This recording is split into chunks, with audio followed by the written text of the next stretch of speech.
like. And feel free to join the discussion by sending us your questions and voting up other people's questions via our interactive Slido tool. We will also have some audience polls for you. So just go to slido.com/SIDS4 or go to slido.com and insert the hashtag SIDS4. So let's start off with a quick poll of you, our audience. To help us get to know you a little, please share where you are joining us from today. So I'll give you a minute to vote and get familiar with Slido. So go to slido.com, like I said, and use the hashtag SIDS4 to vote and let us know where you're from.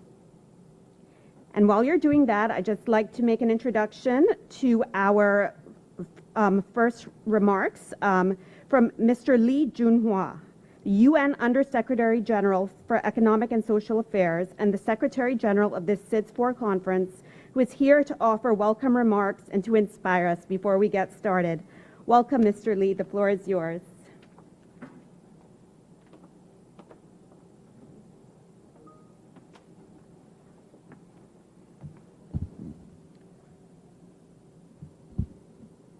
Thank you, moderator, for your kind introduction.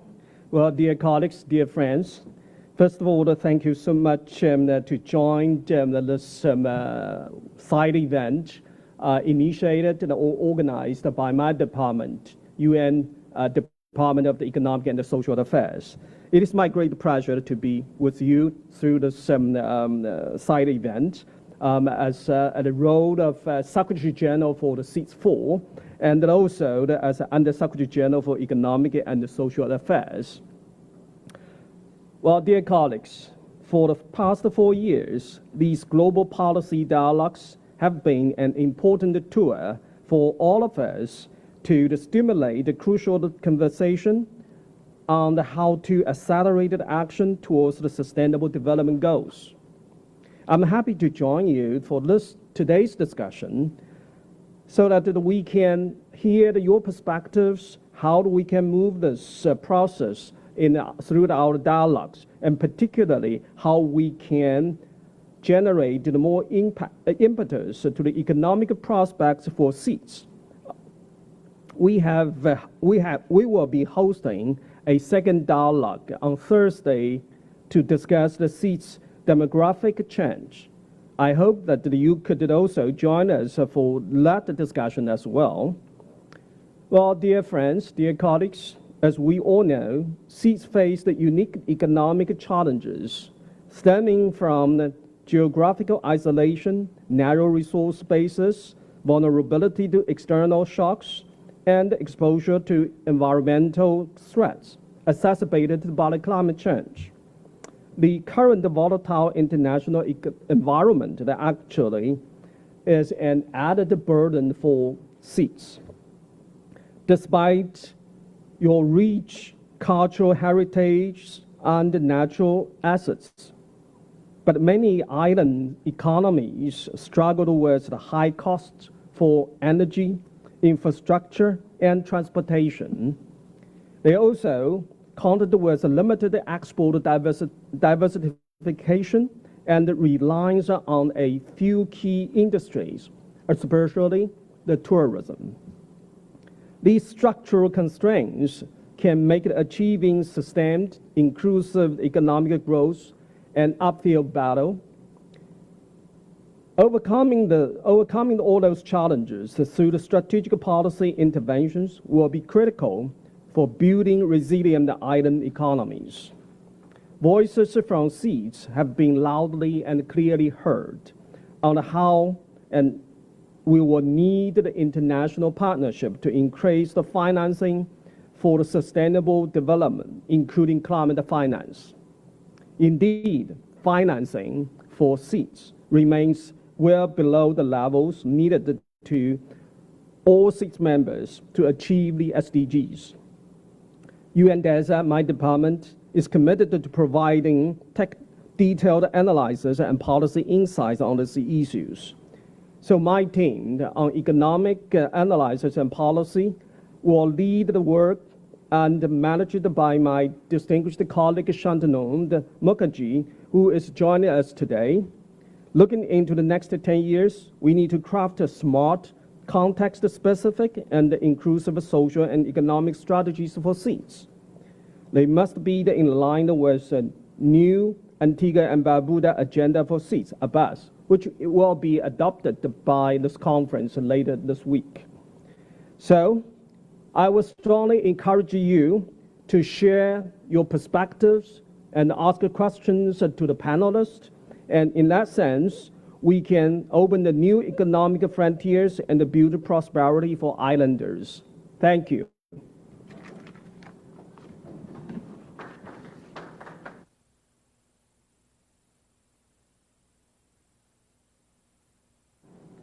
Thank you so much, Undersecretary General Lee.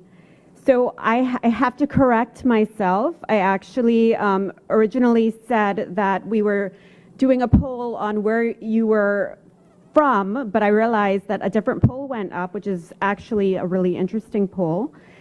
The question was, what is the main economic issue facing SIDS today?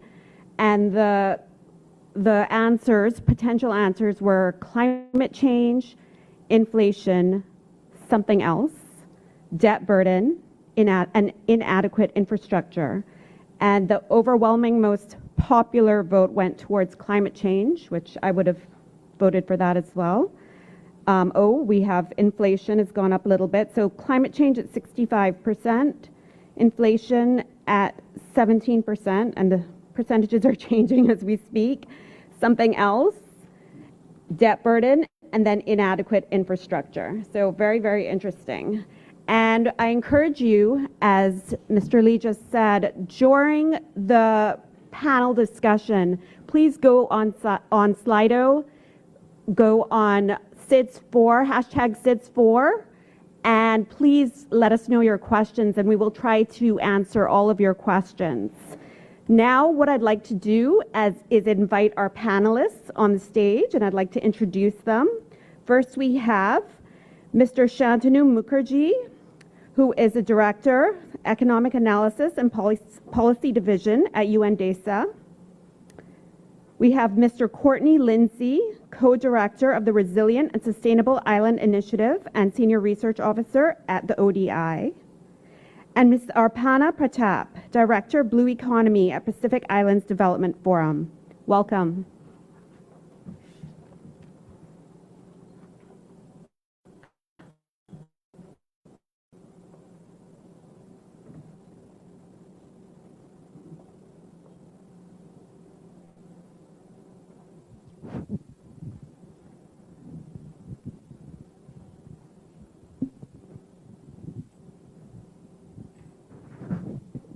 So just to start off our discussion, Shantanu, I'd like to start with you. I think this poly-crisis that we have been experiencing over the past few years, obviously starting with COVID-19, we've got geopolitical tensions, conflict going on in the world, we've got economic crisis, cost of living crisis. It's really exposed who the most vulnerable are, and we've definitely seen some things come out with respect to SIDS. Can you tell me what has this poly-crisis shown us about SIDS? Hello. Thanks, Daphne. So I think you're absolutely right. It's really exposed some hidden and some not so hidden vulnerabilities across countries, but across within people as well, within countries too. And I think the point I like to bring to the fore here is how unequal things are, even when everybody falls off a cliff at the same time, which is what happened with COVID.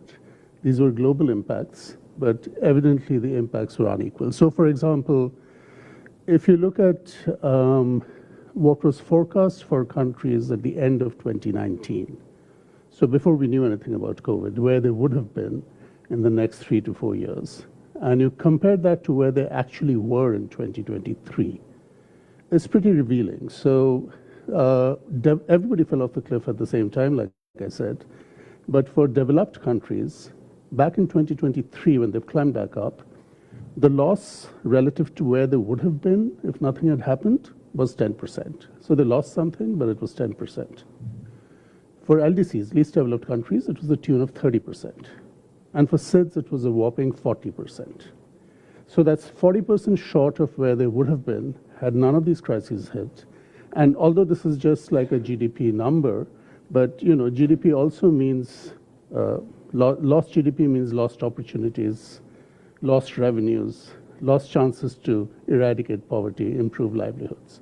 So that's one. And then you already mentioned inflation, and I think some of your poll respondents said inflation too. Now, inflation again was a global shock. To make it sound more global, I guess they said cost of living. But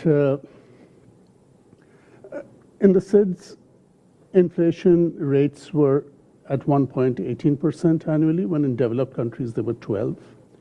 And if you track food price inflation in particular, food prices were consistently rising at a faster rate across SIDS and coming down slower as well. And then added to all of this is that the debt burden just kind of exploded in SIDS. SIDS have always been among more indebted countries, but the jump in the debt to GDP ratio in SIDS was much larger. So I'd say for SIDS, basically what you're seeing here is a revelation of how their global openness gives them opportunities, but also exposes them to risks. How the sort of the lack of diversification means that it's much harder to climb back up. And when you do climb back up, you've actually lost a lot. So I'd say the real takeaway for me is that this inequality within countries, across countries, even when the shock is kind of same across all of them. I think what comes through for me is, I think something that we say in the Caribbean is, you can't judge everybody by the same yardstick, basically. And that actually is a great segue into my question for you, Courtney, which is on the report that was produced by UN DESA, we see an analysis of the GDP levels, the per capita GDP levels of different country groupings. And it would appear just on surface value that SIDS countries are, for the most part, they're middle income countries. And for that reason, they haven't reaped the benefits of concessional loans, of grants that, maybe perhaps if they didn't have that status, they would have had access to. What would you say to somebody who would put forward that argument that, well, they're middle income countries? My thing to that is that it's a false statement. The thing, and it goes back to the same argument of using the GNI per capita to measure wealth in SIDS, because I think what people tend to forget or want to forget or not acknowledge is that SIDS, like every other country, face issues of inequality. Therefore, if you use a GNI index and you get the average sum of earnings within that country, the rich people are going to skew the figure. So the fact of the matter is that it really doesn't paint a picture of what's happening inside of the economy. And as we heard earlier, in a previous session, is that using resilience is a better measure. Hence, the MVI that we are trying to push now and to move away from the GNI, because as I said, it really masks the level of inequality in countries.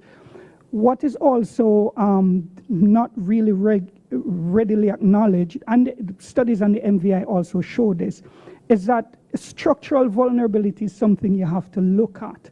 If you look at a country, we use Dominica as a poster child example now of what a single hurricane can do to an economy, set it back by up to 10 years, 225% of GDP lost just within a few hours. That's a whole country, that's people, that's livelihoods, so when you look at what faces SIDS and then you compare them to larger countries, even larger developing countries, the situation is simply not the same, especially when you factor in the fact that these countries are small but very open. They are completely dependent on imports of food, of fuel. So if they get cut off from the outside world, like what COVID did, then like we heard earlier, it really puts them in a precarious position, and they fall faster and harder than other countries, despite the fact that every country was falling, and they recover slower. So not to say it's doom and gloom, like, you know, there's some level of nimbleness that comes with being small and having smaller populations. But in many ways, the disadvantages of being so tiny outweigh the advantages that a lot of people tend to say, but you're small, but you know, you still are okay in many respects, which is not necessarily true. So what I'm hearing is rather than look at figures such as average income, what we should be looking at is really comparing the vulnerability of countries. So Arpana, my next question is for you. I know your expertise is the blue economy, and of course, small island developing states are disproportionately dependent on our natural resources. You know, I'm from the Caribbean, and obviously our ocean resources are far bigger than our land resources. What is the value of the ocean economically to small island developing states?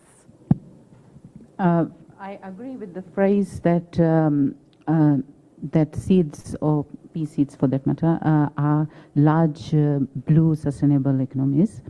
I believe that because in the Pacific perspective, it's 98 or 99% ocean.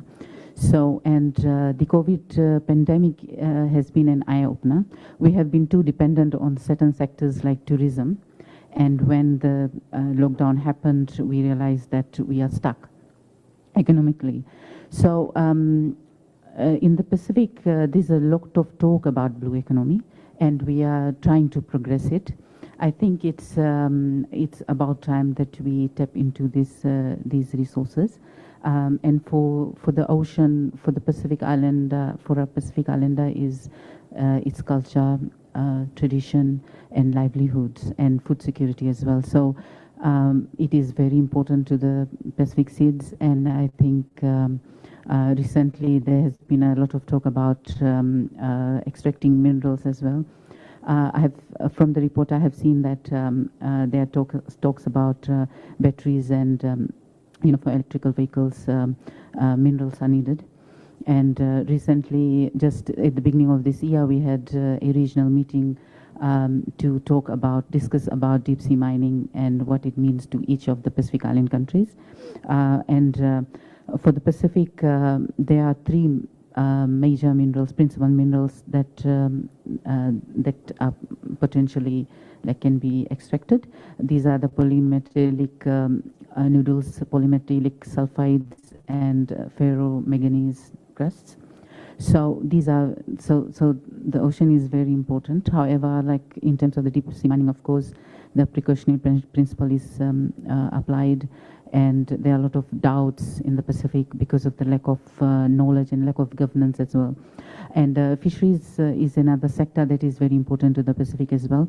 At the moment, there is a lot of export of raw materials. So the potential is to have the final products done and upgrade, empower the communities and the Pacific people on latest technologies, you know, and innovations to make it happen. So, yeah.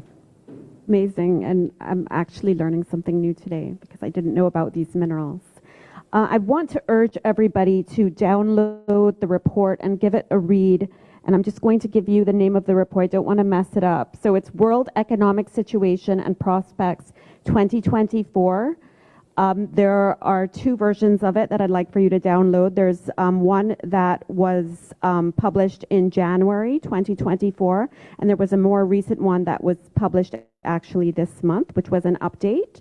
I wanted to ask you, Shantanu, what revealed itself in the production of these reports? I know they were written within your department that you oversee. What revealed itself overall globally? What trends did you see, and what really came out for you among SIDS, and were there any countries that really stood out for you? So this is, in some of our meetings, we've called this the year of the cautious recovery. And it's cautious because it's driven by actually recoveries or good economic prospects in several large economies. But also recoveries that are not as strong as they could be in a lot of African countries. And, so when you average things out, it's the large economies that dominate. But if you ask, where is the worry factor? The worry factor is actually in countries that are least developed, that have large populations of poor people, that should be growing much faster than they are. Now, as it turns out, our forecast for the SIDS is better than usual than it has been in the past this year. There's been a lot of recovery in tourism and remittances. But I think it's also revealing a little bit more of what my co-panelists were saying about what's lying underneath. So even though, it looks like recoveries are back on a recovery, the SIDS are back on a recovery path, you can see very clearly from the trend lines and our forecasts that Asia-Pacific recoveries are slower. And that's because Asian economies, which send a lot of tourism and remittances, are not recovering as fast as the economies in the West, which are more connected to the Caribbean. You can see very clearly that even though inflation is now finally falling sharply across the SIDS, they're very susceptible to any kind of climate shocks that could boost prices or things that could disrupt shipping. And even more worrying, I mean, we all know over here that the SIDS have many differences across them as well. And so in countries like Cuba and Haiti and Suriname, inflation is still well above 10%. So that's like taking a huge bite of whatever you're earning and giving you less money to spend, and it's accumulating over time. And one of the sort of, these are just hopeful things for the time being. But one of the other things that's kind of hangover from the past, and maybe we'll talk more about that later as well, is that the sort of interest payments that governments are making on the debt, I had mentioned had really gone up, is now quite high. It's about 15% of what you're earning. So if you're earning and, 15 cents on the dollar is going into servicing your debt on average, and then a big chunk of government expenditure in most developing countries goes into providing services, you really have very little left over for investment. And public investment often goes where private investment can't. And so this is a big worry factor. In fact, we see already that in some of the countries, in some of the SIDS that are spending over 15% on servicing their debt, they're actually now spending more on debt servicing than on either education or health or both.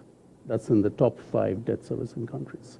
So that's kind of what we see. And I think also it again brings us back to this point of if all of the recovery is being driven by tourism, and if future prospects are being driven by, say, critical minerals and so on, these are all things that will tend to have volatile revenue flows. So we still have to grapple with this problem of how to encourage investment in the right sectors and how to reduce this volatility that comes with being in SIDS. And I think my interpretation, and forgive me if I'm incorrect, but what I'm hearing is things have gotten a little bit better, but it's almost like you're always waiting for the other shoe to drop because there's so much vulnerability. And you've raised it's like a minefield of issues that you've raised. One of them being, of course, tourism, and I have 2 separate tourism questions that I'd like to raise to both Courtney and Arpana, 2 different questions. Courtney, let me ask you first. So, and Shantanu mentioned it. It's basically, yes, we've seen, an improvement in the economies of SIDS, and that has been attributed to this improvement in the tourism sector after COVID-19. Things are doing quite well in tourism right now, and everybody's happy right now. But of course, we saw with the hard stop of tourism in 2019, 2020, that the economies of small island developing states just tanked as a result. Aren't we putting all of our eggs in the bad basket, in the wrong basket? What is a sweet spot for tourism? What should we be doing differently? You know, for many SIDS, particularly Caribbean SIDS, we tend to be what you would call monocrop economies, like it's usually one major sector at a time.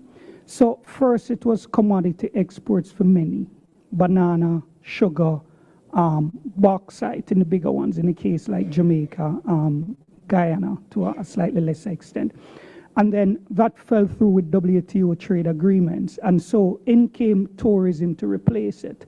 And so it really almost wholly took over from everything else. So tourism became the big driver of growth from the 90s, thanks to cheaper airline flights, especially from North America for Caribbean countries.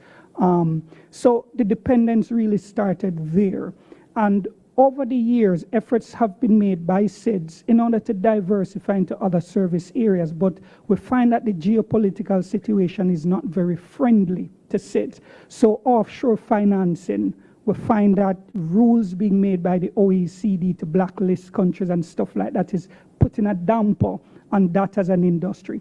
Antigua, for example, tried to go into online gambling, but America came in and stopped it, took them to the WTO, and despite the fact that Antigua won that case, the online gambling could not recover. So each time SIDS tried to move into something else, now the new thing is citizenship by investment scheme, which again developed countries are having a problem with because of, you know, chances of terrorism and bad people coming into their country via SIDS. All of these are legitimate. So what it does now, it has SIDS now completely reliant on this one sector that, as we saw from COVID, can just, you know, but where's the sweet spot in this? We can't diversify horizontally, but we can diversify vertically. So we need to diversify within tourism. And the sweet spot for that is community tourism. So what we need to do is to get tourists off of the beaches and into communities to share the wealth. Because tourism is an enclaved economy, meaning you have a hotel that brings people in on a flight, sometimes a chartered flight, shuttle them to the hotel, keep them there for 7 days in especially countries with all-inclusive tourism models. So they don't go out, they don't eat at the restaurants, they don't go into the communities to spend money. So tourism doesn't necessarily benefit the wider economy. So we need forward and backward linkages, because while tourism brings money into the economy, you import the food to feed the tourists, you import the fuel to run the hotels, so the money just goes back out. So how can we fix that problem by connecting it to the rest of the economy? This is a long-running debate. So community tourism is key. How do you foster that? You really need to go into digitalization. And I don't want to use it as buzzwords or anything like that, but we really need to digitize our economies. One prime example, we did a study in my previous job at the IDB, and what we find was that if you remove the friction in payment systems between tourists and people that provide tourism services, you can increase the amount of revenue from tourism by up to 13%. It means that hotels have credit card machines, but MSMEs, the guys selling the craft items and the arts, they don't, because a lot of them are unbanked or underbanked. They don't have banking accounts because regulations means that it's extremely difficult to open a bank account in the Caribbean because I know your customer rules and things like that coming from bigger countries. So what you find is that a lot of these companies small sole entrepreneurship, they don't have bank accounts, so they don't have credit card machines, which if you do have it, eats a lot into your profit. So what we need is digital money schemes that tourists who are not walking around with cash can spend money in communities. So I don't want to take up too much time, so let me let you ask another question. So interesting, and some amazing ideas. And it's fine, you all can speak as long as you want. Actually, we have a great amount of time, which is fantastic. Arpana, along the same lines, this balance, we rely on tourism to sustain our economies, and now bringing it to the ocean. But of course, with tourism comes pollution of the ocean, it comes marine degradation, but we rely so heavily on tourism. How do we strike that balance from the perspective of the blue economy now? The SIDS have high dependence on natural resources, and for PSIDS, Pacific SIDS, countries like Fiji, tourism is their largest export earner. So, of course, like it is very important that it is maintained. And for tourism, natural protection of the natural environment is important as well. In terms of the balance between growing the tourism industry and protecting the environment, there are a lot of initiatives that have been taken in the Pacific. So I'll give you the Fiji's perspective.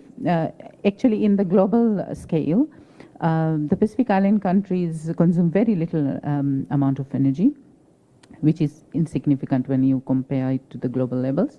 However, the countries like Fiji are very committed to reducing greenhouse gases, and some of the initiatives that they have taken is, developing low emission development strategies, and they also have developed the National Sustainable Tourism Framework. It includes, covers e-mobility, mangrove conservation, and agriculture waste and waste management, and it also covers Fiji's environment and climate adaptation levy. So some of these, the things that Fiji has been promoting to have responsible tourism practices, it includes, like, there are some guidelines on waste management, energy efficiency, and changing to renewable energy, for example, solar, and reducing carbon footprints from transportation. And one of the other initiatives a few years ago was going plastic free, and planting organic gardens, and there are a lot of, like, offsetting carbon footprints through mangrove planting.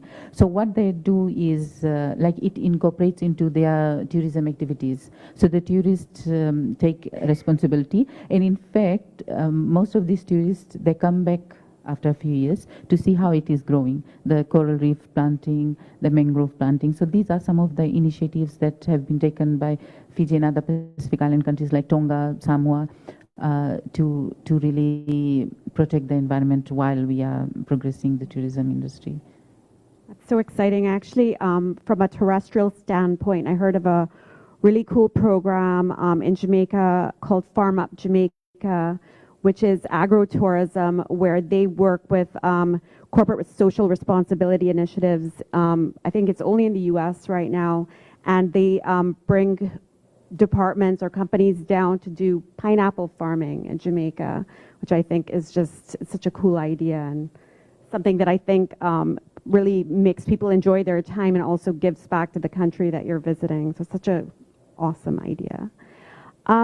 Okay, so back to you, Shantanu, and you raised something earlier about debt servicing and SIDS, and you were saying that 15 cents on every dollar on average for SIDS is going towards debt servicing, and the majority of the rest is going towards services, if I'm not mistaken. That obviously leaves very little for development, as you said. How confident are you that SIDS can meet their objectives with respect to the SDGs as a result of this? I think it's, at this point, it's the scenario is kind of a little bit murky. But I think it's also partly murky because we focus a lot just on the investment angle. But we don't sometimes pay enough attention to the kind of examples Courtney and Arpana have been giving, which really engage the poor, improve livelihoods, increase the income stream in a more regular way so that they can have some security in their lives. And these are things that are happening in spite of the difficulties that are going on with investment. So I'm not trying to downplay investment. Obviously, more investment, if it's made in the proper places, is a tremendous thing. and gives a huge boost and a multiplier effect, and that's the way we want to go. And I think one of the perils we have to be aware of as we go forward is that there's this huge debt stock that has built up in SIDS, and they're paying already a significant amount of the money on just the interest servicing. So when they try to consolidate their finances, which means align their revenues with their expenditures, there will be pressure to actually cut down on expenditures on essential social services. It's always there. It's one of the ways in which governments and sometimes even their advisors try to balance the budget. So it's important to sort of not give in to that, to maintain, to ring fence various categories of expenditure so that the losses on the losses on the finance side don't translate into losses on the human side.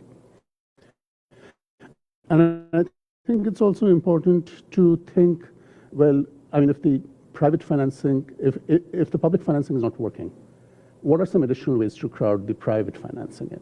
And I think that's a lot of the discussions that you're having over here in the bigger calls about reforming the international financial architecture, in finding different yardsticks to allocate money, even if it's concessional money, in de-risking investments. These are all pointers in the right direction about how to crowd the private financing in. And yet another unexplored sort of area, or one we could develop further, is, public finances are falling short because public revenues are not matching up to expenses. But this is a time when there is recovery in tourism, there is recovery in remittances. For those SIDS that are commodity exporters, there's recovery in commodity prices. So can we learn from the experience of, say, sovereign wealth funds and other mechanisms like that, which are basically ways to make sure that if your export earnings are very volatile, how do you smooth it out over time? And there's Kiribati, I think, and also Timor-Leste that have set up these kind of funds. So are there ways to think a little bit more about this to kind of smooth out the boom and bust cycle and keep the revenue side of the budget a bit stronger and well supported, so that you're not rushing to borrow money when a crisis hits, but you have some money saved up to do the kind of spending that you need to at that kind of time? So in addition to those financial innovations, of course, we keep talking about the private sector. And I know at COP28, that was just a big topic of discussion, how the private sector was going to be working with governments to drive growth, because of course governments just, their hands are tied. What can governments do in their current limited capacity with all of these issues to help empower the private sector to drive economic growth? Courtney? A lot needs to be done. Whether government has the capacity to do it is another thing. And, they do get support from, through grants and stuff like that support government, business support organizations, etc., to build the private sector. But there are different levels to the private sector. So several times today I've heard that, the private sector is the engine of growth. The private sector should drive the Abbas. The private sector should drive the next 10-year agenda, etc. A sole entrepreneurship is considered within the private sector. So is the big multinational and regional companies. The majority of the private sector in any SIDS are made up of MSMEs, very small, enterprises that hire less than 5 people. And so they need a lot of support. And the kind of support they would need you can divide this into traditional support and support to come up to the level they need to come up to in order to be competitive. And that would require, jumping onto Industry 4.0 basically. So the traditional issues are still there. So fixing the business environment is one thing, and it's just an ongoing process that it's almost everlasting. And countries are slowly making progress in terms of creating an environment where it's easy to start a business. You don't have, if you want to pay taxes, you don't have to take a whole day off from your business to stand in line to pay your taxes, etc. Those issues are smoothing out over time in many SIDS. But there are still traditional issues that remain. So the three biggest issues MSMEs face in SIDS are: 1, access to finance; 2, access to affordable finance; and 3, skills. Now, access to finance, how the government can support this is reforming the banking sector, because it's so easy to get a loan from a bank for a car, but it's difficult to get a loan from a bank to start a business or to enhance your current business, especially if you're an MSME, because you're being seen as too high risk. So we need to address that issue. So countries in the OECS, for example, they are trying to address this issue through credit reporting. So what they're trying to build is that system that you find in other advanced countries, where you close that gap between banks and borrowers. So we, the bank, we don't know who you are. We don't know if you are able to pay back your loan. So we need some kind of information about you in the absence of capital, because a lot of MSMEs simply don't have the capital that banks require them to have, like land and immovable assets that they can easily come and take if they don't get the money back. So one, we need credit information system where you can use the fact that you pay your water bill on time every month. You know, you pay your phone bill on time every month and your light bill on time every month. Not just credit card payment, but smaller payments. You go to a Courts, for example, you know, a furniture store, and you take out a loan on a new bed. A bank can look at that and say that, okay, this person looks like they're trustworthy. So it's not just about having house and land that a bank can use as collateral, but information as well. The next step we need to take is that banks need to start using immovable assets. So if you're a farmer and you have chickens and you have cows and you have goats, those can be used as collateral as well. But banks traditionally in the region don't see these things as collateral because, again, they're high risk. Invoices too can be used as collateral. So there are things that can be done that are not currently being done that could increase the access of MSMEs to credit. The next thing that needs to be done, and this is moving into the newer issues now, is that we need to jump, we need to leapfrog into the digital economy. So meaning that we need to create knowledge economies, basically. So we need to get on top of Industry 4.0. So we need, governments need to have strong IP offices that support innovation. And we have a lot of small businesses that can innovate. They are the ones that really innovate. But you have this thing where it's usually trade secrets, where companies, you know, they keep the information to themselves and they don't really try to capitalize on it and use it to earn and to even to borrow in order to enhance their business, etc. So if we as islands can fix our intellectual property system, then we can have an ecosystem of innovation that we can use. Yeah. Thank you so much, Courtney. And we're getting a notice that our time is running down. We're going to move to questions soon. But Arpana, I just wanted to ask you a question. And this is with respect to the reference I made earlier about waiting for the other shoe to drop, and which basically ties into how reliant SIDS are on external markets, and as a result, so vulnerable to external shocks. What can SIDS do to become more resilient to shocks? I think we should aim to be self-sufficient. As COVID pandemic has taught us that, depending on certain sectors only can be a big risk. For example, for the Pacific Island countries, so we are very reliant on the tourism industry for the economic growth, and also import of food. Although we have little land as compared to the ocean, I think one of the areas that, especially for Fiji and other bigger land countries like Papua New Guinea and even Tonga, Samoa, to have local food production and to encourage people, communities to produce locally. One example I should give it, the Fiji's initiative was to have that, to promote Fijian made. So that was a brand actually, Fijian made. So any farmer or any company that were producing locally would have that brand, the Fijian made brand.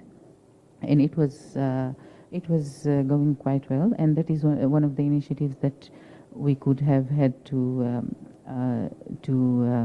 survive because of the the tourism, in the non-existence of the tourism almost. And also the blue economy is of course the new economic frontier, and it is now the new development model as well. So I think we should tap into those things because we have vast amount of ocean. And recently we had this first offshore ocean aquaculture setup, fish net cage.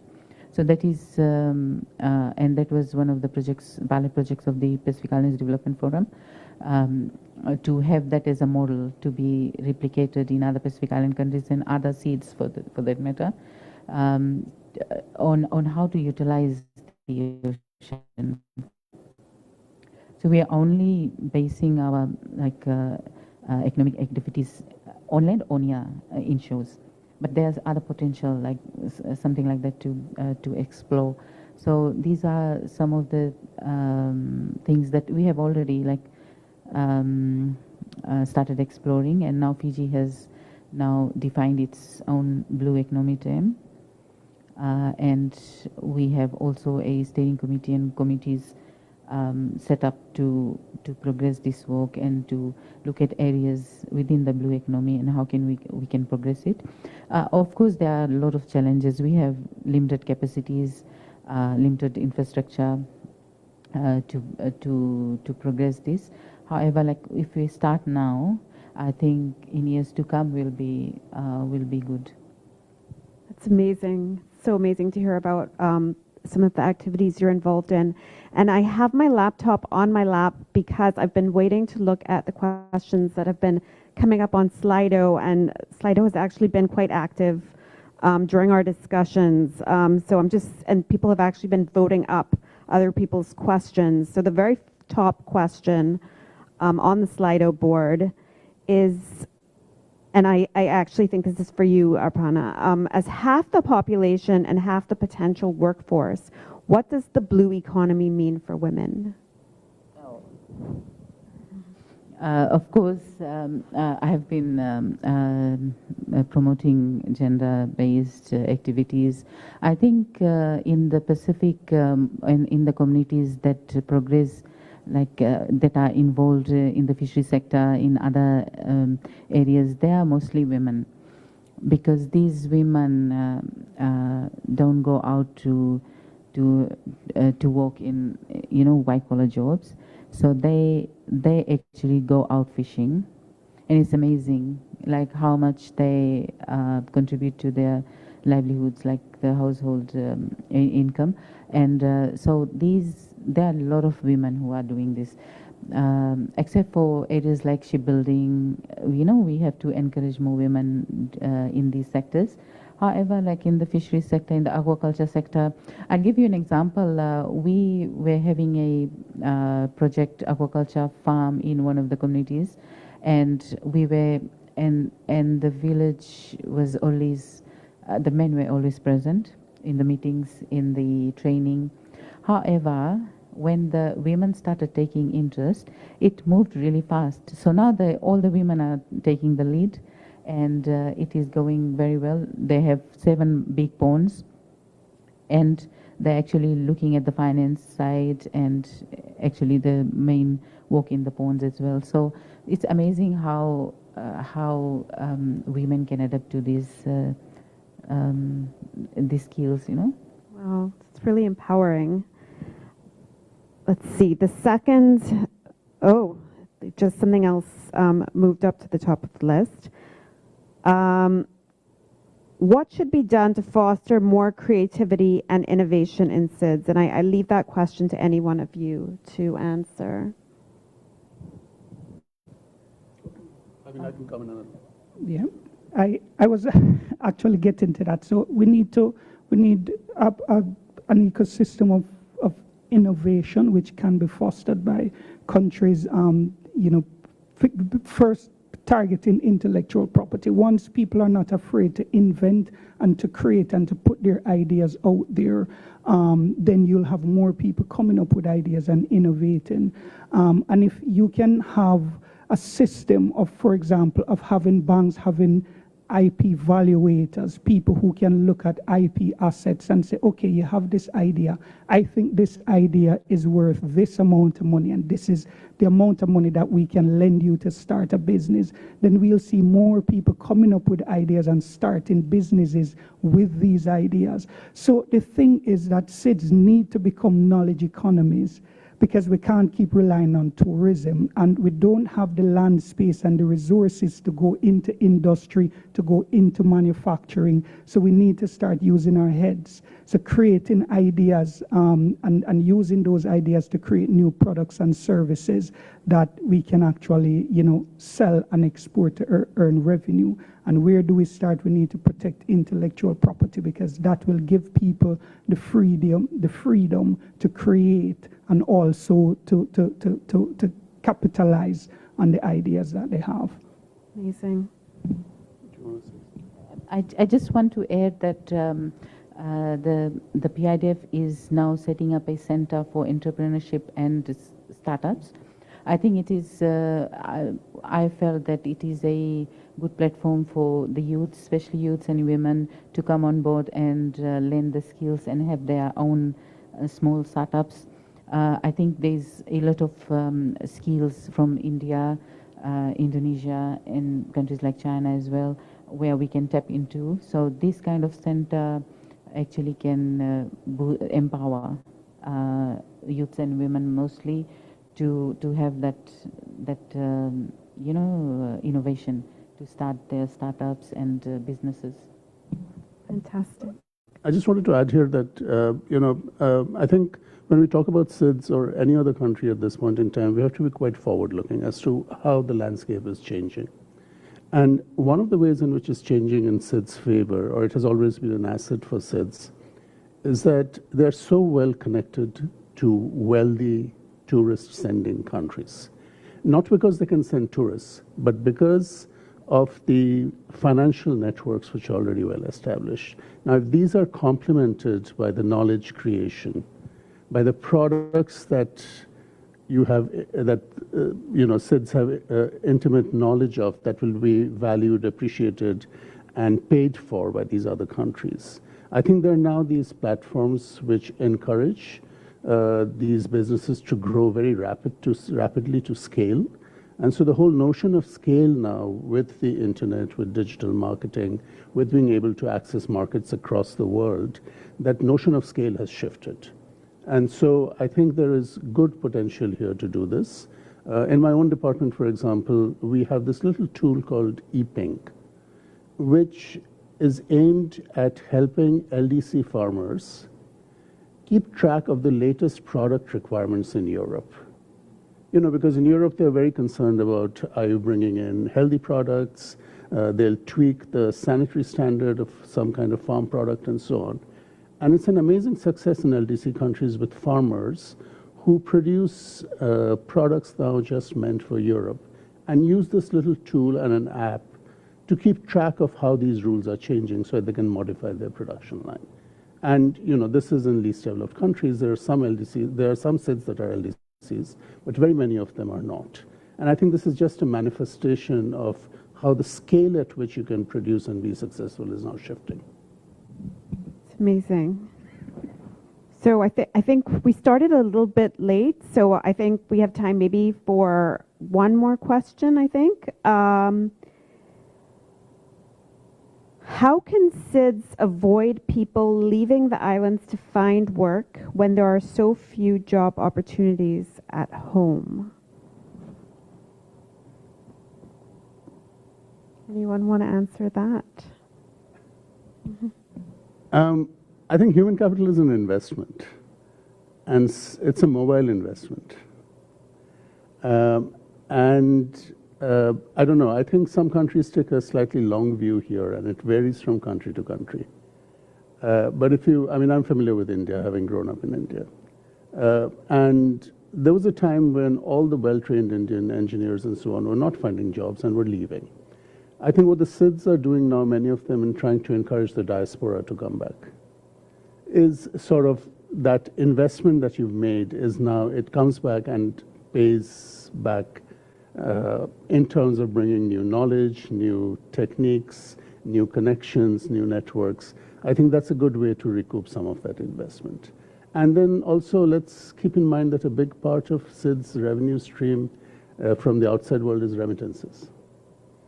And so the people are leaving, but they are sending money there home, which is, I think, according to the latest figures, is actually much larger in volume than ODA and other kinds of official assistance, if I'm not wrong. Remittances, I think 60% of the inflow in SIDS at an aggregate level. And that's also, I think, a powerful sign that the investments that were made in the islands are paying back in some way. But of course, there are other dimensions to it. I'm looking at the glasses half full side of it. Yes, because we shouldn't see migration as an all good thing. Because one of the issues that that SIDS have is capacity issues. Like I mentioned before, the private sector, they said access to capital, access to affordable capital, and skills. So when all the skills leave, then the country itself is drained of resources, critical resources that it can use to develop itself. And just working with SIDS, you have capacity issues just coming up all the time. And so, while migration is a good thing because money does come back, and it's not all rosy in all cases. Some countries, they subsidize university education, for example, and the amount of money that comes back can't recoup. And besides, the government doesn't really get that money because when remittance come back into a country, it's usually sent back to families to just consume. So it's not used for investment. So it doesn't necessarily go into the economy per se to then, raise the foreign exchange. So there needs to be a balance. Migration is not a bad thing, and circular migration is certainly a good thing if you can get people to come back, but you also have to create that environment for them to want to come back. In my own country, you do have a lot of people who have migrated. I myself am guilty of it.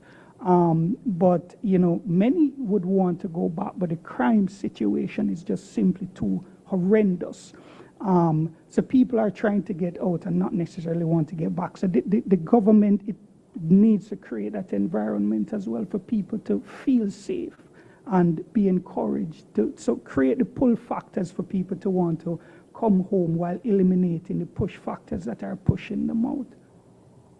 Thank you. Arpana, do you want to add anything, or? I'm good. I think they've covered. Okay. So, Shantanu Mukherjee, Courtney Lindsay, Arpana Pratap, I want to thank the three of you for joining us today on this amazing discussion. And I just wanted to remind everybody that there will be another policy discussion taking place on Thursday. And I just want to remind myself of the time of it so that I don't send bad information. I believe it is, yes, it's on Thursday from 10 to 11 a.m. and it is on the demographic prospects of SIDS. Oh, and we have a visitor with us that was actually supposed to deliver our keynote address, but he was caught up in another meeting, and I'm so sorry. He's here now. I'm very excited to introduce Mr. Peter Thompson, UN Secretary General Special Envoy for the Ocean. Mr. Thompson, thank you so much for joining us. I'm so sorry, I did not realize that he had arrived somewhere in the middle of our discussions, and so he will actually be closing off our session. Welcome, Mr. Thompson, and you can go to the podium. Thank you.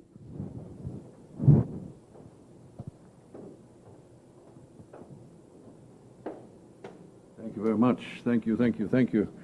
Yeah, it's as usual at these UN conferences, there's a rush of side events. You're running from one to the other. Look, it's been very interesting listening to the panel. I liked your description of SIDS as being nimble. I haven't heard that before, but again, I remember that one, in spite of all the problems. And nice to have a fellow Fijian here on the stage with us, and a fellow DESA colleague as well. So really enjoyed listening to that panel. So, ladies and gentlemen, all courtesies observed, obviously, and warm greetings to everyone participating online. And congratulations to UN DESA for mounting this timely gathering. And thank you for the privilege of delivering these remarks to you this afternoon. I say timely because DESA's recently released World Economic Situation Prospects 2024 mid-year update finds that the economic outlook for SIDS is set to improve, with GDP growth projected to increase from 2.4% in 2023 to 3.3% in 2024, primarily driven by a sustained rebound in tourism. So for the sake of national revenues and balancing the books, for the sake of sustainable use of national assets, and for the sake of gainfully employing their people, this tourism rebound is a wave that SIDS will and must ride to its crest. But what is that crest? And what will come after it? I don't want to spoil the party, but in my remarks today, I will argue that the sustainable blue economy provides a sounder future for SIDS than the vagaries of tourism. I choose the word vagaries deliberately. I come from Fiji, and as in so many SIDS, tourism dominates our economy. It wasn't always that way. I'm old enough to remember a time when tourism was a rather insignificant element of our national economy. Serving as a government development officer in rural Fiji, I recall the oil shock of the 1970s and the way it nearly brought the nascent tourism industry to its knees in our country. For us, the tyranny of distance cannot be ignored, and neither can tourism's dependence on external factors. Surely the COVID pandemic rammed that lesson home to us all. When the going is good, the hotels are full and everyone is happy.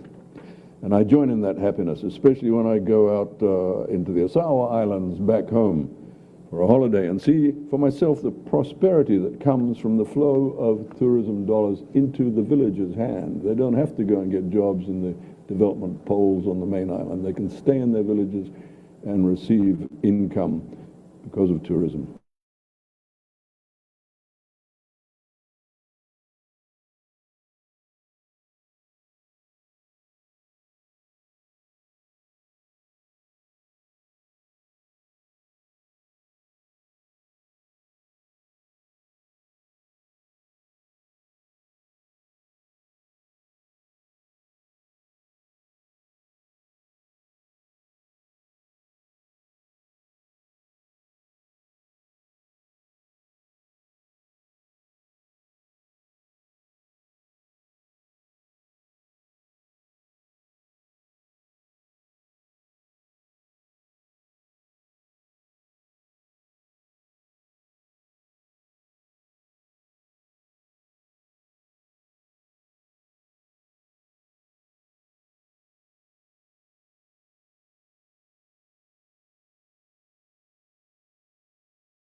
Zoom, as you close off, if you could just quickly respond to it, I'd appreciate it.